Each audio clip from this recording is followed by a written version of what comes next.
On this edition for Sunday, November 7th, COVID vaccination deadlines loom as legal challenges continue. A massive timber building rises in Milwaukee.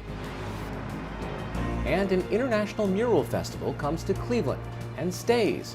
Next on PBS NewsHour Weekend.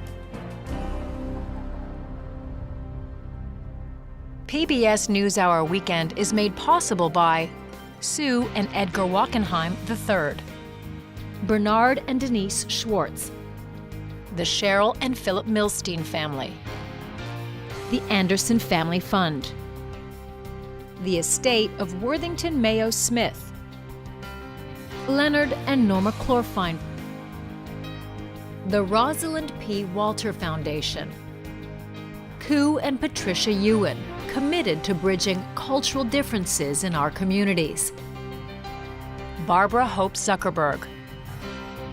We try to live in the moment to not miss what's right in front of us. At Mutual of America, we believe taking care of tomorrow can help you make the most of today. Mutual of America Financial Group, retirement services and investments. For 25 years, Consumer Cellular has been offering no-contract wireless plans designed to help people do more of what they like. Our U.S.-based customer service team can help find a plan that fits you. To learn more, visit consumercellular.tv. Additional support has been provided by the Corporation for Public Broadcasting, a private corporation funded by the American people, and by contributions to your PBS station from viewers like you. Thank you. Good evening and thank you for joining us. The battle over President Biden's COVID vaccine mandate is heating up as his administration defends the new rules in the face of legal challenges. Yesterday, a federal appeals court in Louisiana temporarily halted the vaccine mandate for employees of large companies. It requires nearly 100 million private sector employees to get vaccinated by January 4th or be tested weekly. The rule applies to companies with 100 workers or more. More than 24 states, including Missouri, Arizona, and Nebraska, have already filed lawsuits against the rule, arguing that the mandate is unconstitutional. U.S. Surgeon General Dr. Vivek Murthy defended the Biden administration's mandate today. The president and the administration wouldn't have put these requirements in place if they didn't think that they were appropriate and necessary, and the administration is certainly prepared to defend them. When asked whether the administration plans to extend the mandate to smaller companies with fewer than 100 employees, Murthy said, quote, "Nothing is off the table." Later this month, the Biden administration will face the first test in its push to get workers vaccinated within its own government. About 4 million federal workers, from FBI agents to U.S. Food and Drug Administration workers, are required to be vaccinated by November 22nd. An investigation continued today into Friday's tragedy at a Houston concert that killed 8 people, ranging in age from 14 to 27. Police say they are reviewing eyewitness videos that continue to surface. The deaths and injuries are being attributed to, quote, crowd surge as rapper Travis Scott began his performance Friday night.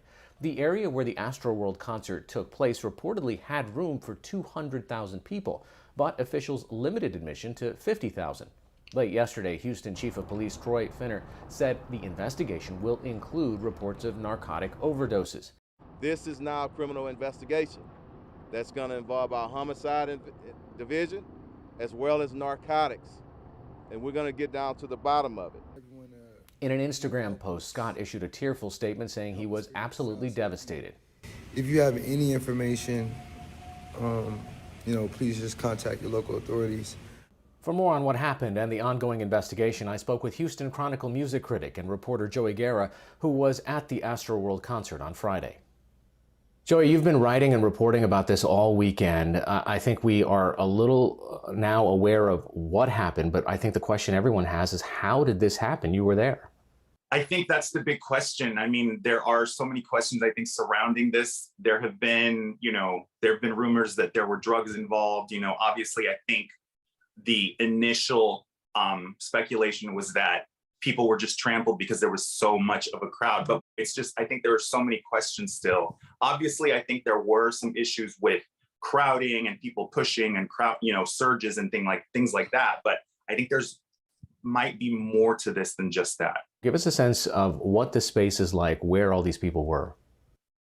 Well, the space where this is at is kind of adjacent to the big stadium here in town. So it's a huge kind of area with parking lots and grass. They had 2 stages set up that were very well spaced. There was lots of space in between carnival, midway games, things like that. The area in front of this stage, you know, has a lot of grass, a lot of concrete. I know people hear these numbers and think, you know, how did they not know this was going to happen? But I think anybody who's been to a festival knows, you know, they kind of know the area, they prepare for something like this.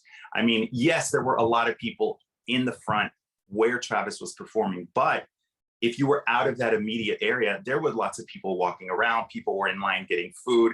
I mean, there was lots of action still happening right behind. I mean, it wasn't like every single person there was packed in. So yeah, tell us a little bit about what is the average Travis Scott concert like for someone who hasn't attended? I mean, in your reporting, you describe a kind of energy there. Tell me about that.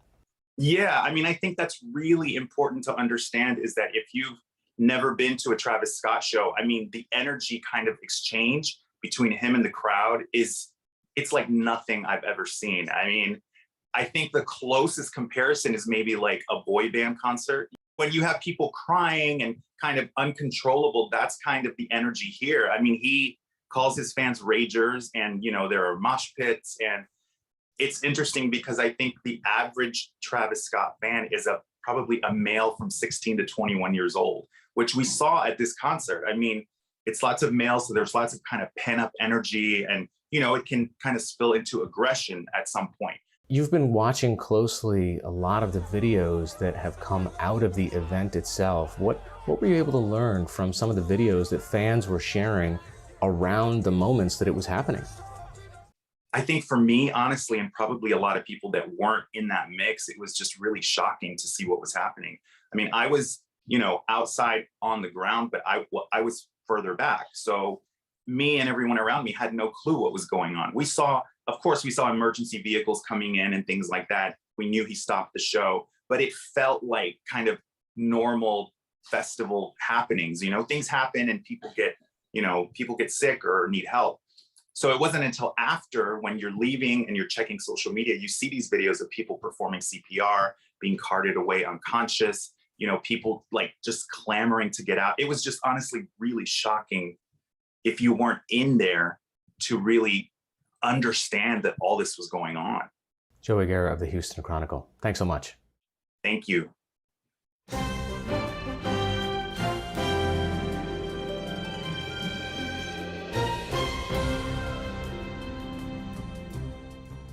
In Iraq today, Prime Minister Mustafa al-Kadhimi survived a pre-dawn assassination attempt at his residence. Footage showed the extent of the damage from the reported drone attack, which injured 7 members of the Prime Minister's personal protection force. The Iraqi state news agency said 3 drones were used in the attack, 2 of which were intercepted, but 1 struck the residency. No group has claimed responsibility, but the attack comes 2 days after violent clashes in Baghdad between government forces and supporters of Iran-backed political parties. The Iran-backed groups refused to accept the results of Iraq's October 10th elections, where they lost many seats in parliament.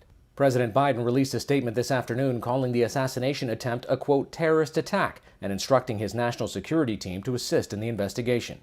In Ethiopia, tens of thousands took to the streets of Addis Ababa today in a massive show of support for Prime Minister Abiy Ahmed's government. The crowds were backing the government's military campaign against rebel forces from the country's northern Tigray region. The international community is calling for the Ethiopian government to implement a ceasefire, but the Abiy government has pledged to keep fighting. On Friday, the Tigrayans announced 8 additional opposition groups had joined their cause to oust the prime minister. Nicaraguans went to the polls today to cast their ballots in an election that the U.S. and other critics are dismissing as a sham.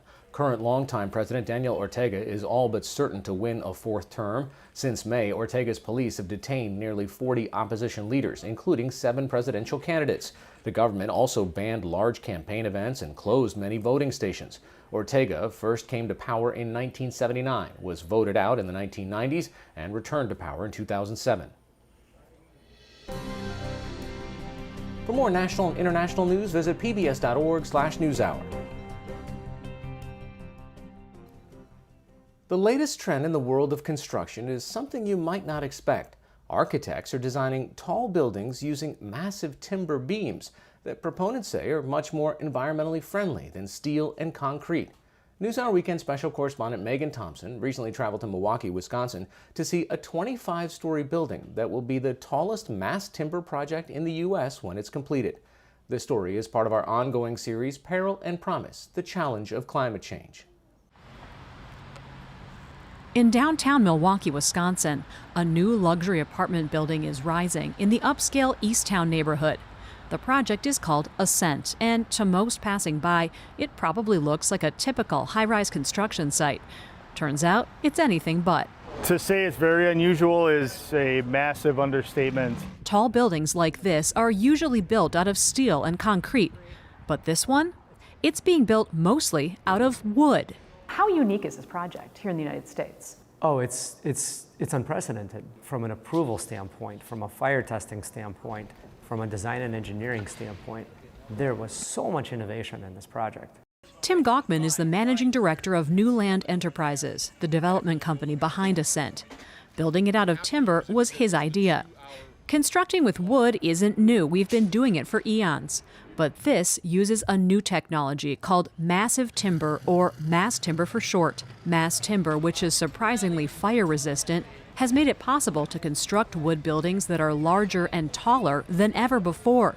In fact, when the 25-floor Ascent building is completed next summer, it will be the tallest structure of its kind in the world. What made you say, I want to build a high-rise out of timber? Once you go into a building that has exposed wood, you understand right away. It's beautiful and you feel great in it. It is fast, it is precise, it is light, it is clean. The first 6 floors, which will house a parking garage and pool, are built from steel and concrete. So are the elevator shaft, stairwell, and foundation. But the 19 upper floors are constructed from gigantic mass timber beams, columns, and boards. This is relatively new, especially in the United States. It's more common in some parts of Europe, especially Scandinavia. David Core is a civil engineer and director of architectural engineering and design studies at Northwestern University. He's currently studying the structural properties of mass timber. So when we're talking about mass timber or tall timber, what's new here? This would be a 2x4. This is sort of a familiar piece of timber. If you tear down the walls of your house, you would find small pieces of wood like that behind the walls, and that's what carries all the load in your house. So this is an example of mass timber. It's important for people to understand that this is a very small part of something that would be very large. So there'd be a single layer on the bottom, and then a layer of glue, and then another layer of glue. It's like kind of like making a cake out of wood, where the glue is the frosting.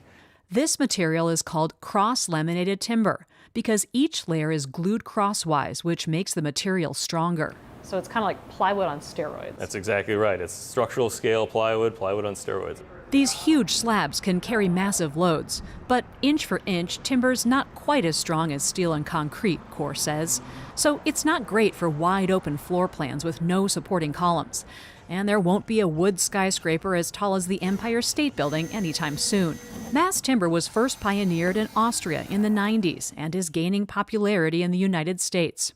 In 2013, the U.S. had 26 mass timber buildings. Today, there are 576 built or under construction, and several hundred more are in the works. There's a lot of appealing attributes to mass timber. One of them is the sustainability aspect. So one of the downsides of concrete and steel is they have a lot of what's known as embodied carbon. Meaning production of steel and cement is very polluting, contributing somewhere around 15% of global carbon dioxide emissions.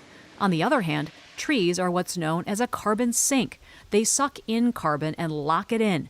And studies have shown replacing steel and concrete with timber can lower a building's global warming potential. But cutting down too many trees can contribute to global warming. And some environmental groups are wary of an increased demand for wood. There's still a lot of questions, and the jury is still out on whether or not it can be achieved sustainably. Kieran Kennedy directs People and Nature Policy for the Sierra Club. She worries that a logging boom could lead to the loss of a critical tool for fighting climate change. Because once they're cut down, trees stop actively sucking in carbon and lose a portion of the carbon they stored. The question that we and other folks are wondering is there enough forested area to both be able to sustain mass building and protect our forests? Or are forests better left intact as a natural carbon sink? She also notes our forests are important wildlife habitats and natural buffers against flooding and erosion. So Kennedy and some other environmentalists are hesitant to embrace mass timber just yet. This is European white spruce, so this is sustainably farmed. Jason Korb is the architect of the Ascent building. He says the team was careful to source their wood from sustainably managed forests. Had you ever designed a timber building before? Never once. We went big. What was that process like? I think we knew about 5% of what we needed to know when we started in March of 2018. And I liken it to going to graduate school for 2 years. Part of what Korb had to figure out was how to get the city of Milwaukee to approve his plans. The tallest mass timber buildings right now are in Europe, including the very tallest, an 18-story tower in Norway.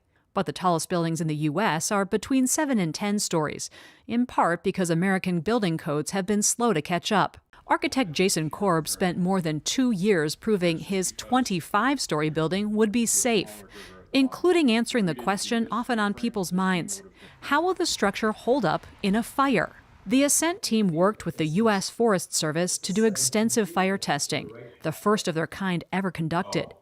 9 wood columns were burned in a furnace for 3 hours straight at temperatures reaching more than 2,000 degrees. Mass timber doesn't burn. It's very different from your standard 2x4. It chars. That charring layer actually acts as insulation, protecting the rest of the wood. The Ascent columns charred and held up. The columns were designed a few inches wider to allow for this fireproofing layer. It was just one of the many new things architect Jason Korb had to do. The amount of pre-construction work that needs to be done in a tall timber building is pretty much like nothing we've ever seen, especially in a residential building. That's because in traditional construction, all the holes for things like plumbing, wiring, and ductwork are drilled in the steel or formed in the concrete as the building is going up. But in timber, all of that is cut beforehand. So Korb and his team had to create a precise digital model. The building was modeled down to the last screw. Those files are then fed to the manufacturer, and they are laser drilled to a tolerance of about 3 millimeters. Korb says at the time it cost less to import the wood from Austria than if he bought from a North American supplier.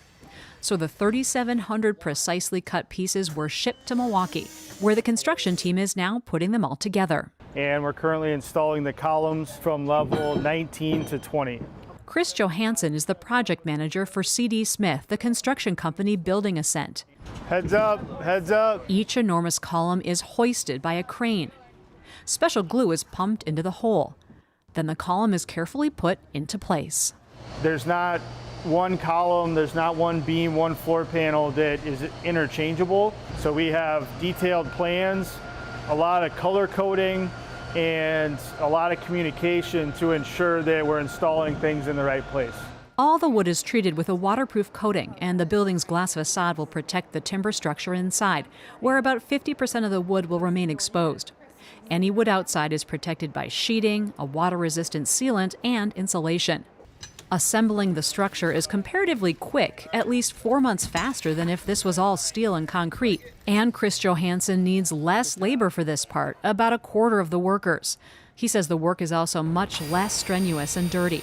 One of the guys told me that his wife is questioning if he's going to work because he's not coming home covered in concrete. Fewer workers and a faster job mean big savings on construction costs. But the wood itself isn't cheap.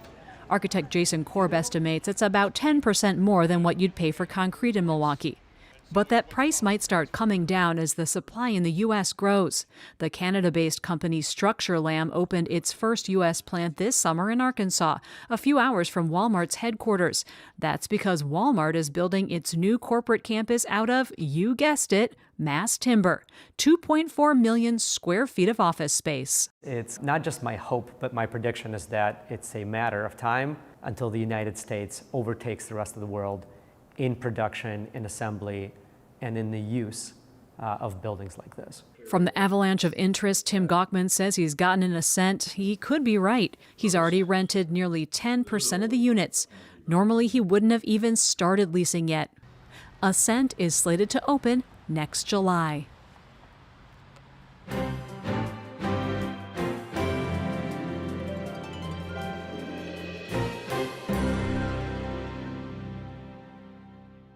In 2009, artist Jasper Wong founded an international mural arts festival and arts outreach program in Hong Kong.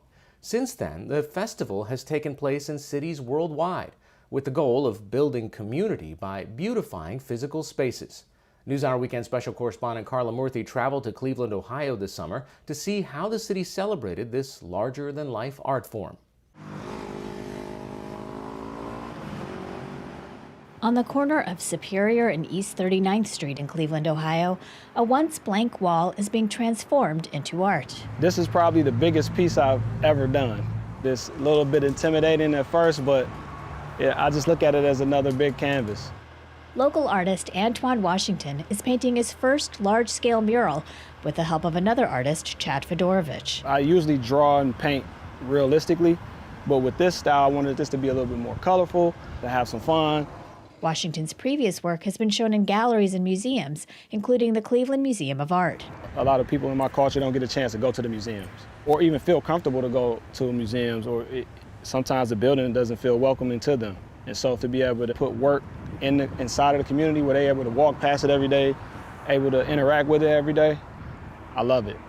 Washington is one of over 20 artists who participated in an international mural festival brought to the city this past summer called Cleveland Walls. During the festival, 20 murals were painted on buildings across the Midtown neighborhood. As someone who is from here and grew up in the neighborhood, being able to see color in areas in which you don't typically see it, being able to experience art in a way that's tangible, something that you can walk up and interact with, is definitely invigorating. Samira Malone works for a nonprofit called Midtown Cleveland that's hosting the festival. The neighborhood near downtown is home to 2,000 residents and also attracts over 18,000 people daily who work in the area. Our neighborhood has a very interesting fabric. We have a strong industrial footprint. We also have several major commercial corridors, but we do have a residential population. We have a large Black population as well as a large Asian population. So the artists that we selected and are working with through this process are also reflective of both of those communities. Can you tell me a little bit about what it is you're painting? It's a Mandarin character.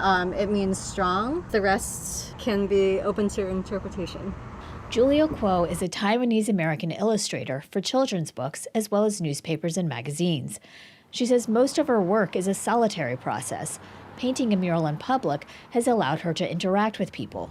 You know, some people are doing like the mural tour, but other people just live here and they pass through, and I'm like, well, they're gonna have to look at this every day. I'm gonna leave, right? So to hear people's comments is like really nice too. It's just different for me. And what do you hope people will get out of walking by? I hope they'll just enjoy the images.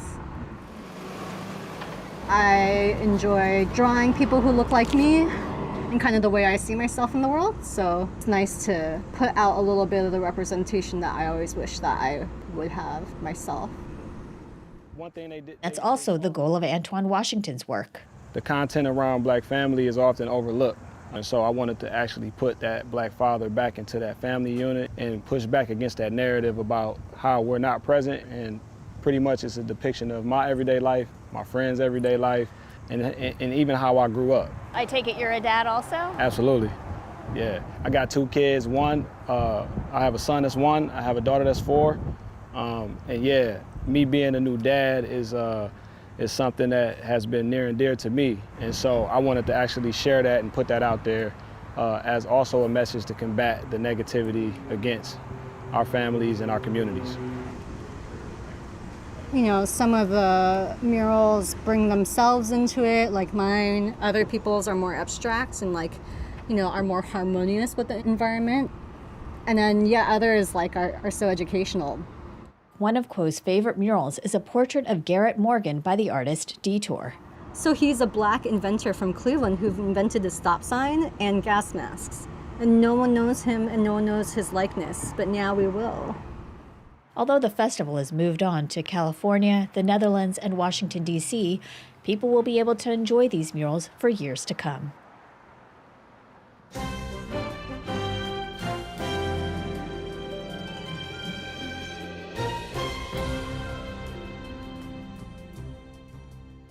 Finally tonight, the New York City Marathon returns, celebrating its 50th running after the coronavirus pandemic canceled it last year. Albert Korir of Kenya won the men's race in an unofficial time of 2 hours, 8 minutes, and 22 seconds.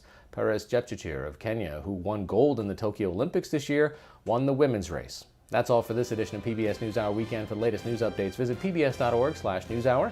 I'm Hari Srinivasan. Thanks for watching. Stay healthy and have a good night.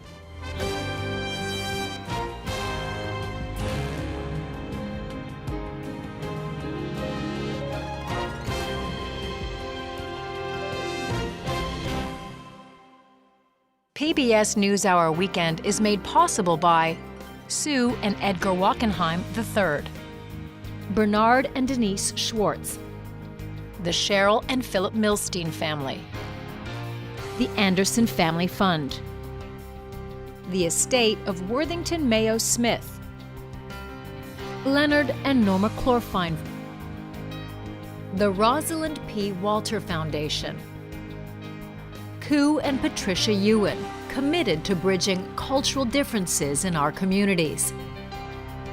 Barbara Hope Zuckerberg. We try to live in the moment, to not miss what's right in front of us. At Mutual of America, we believe taking care of tomorrow can help you make the most of today. Mutual of America Financial Group, retirement services and investments. Additional support has been provided by Consumer Cellular and by the Corporation for Public Broadcasting, a private corporation funded by the American people, and by contributions to your PBS station from viewers like you. Thank you.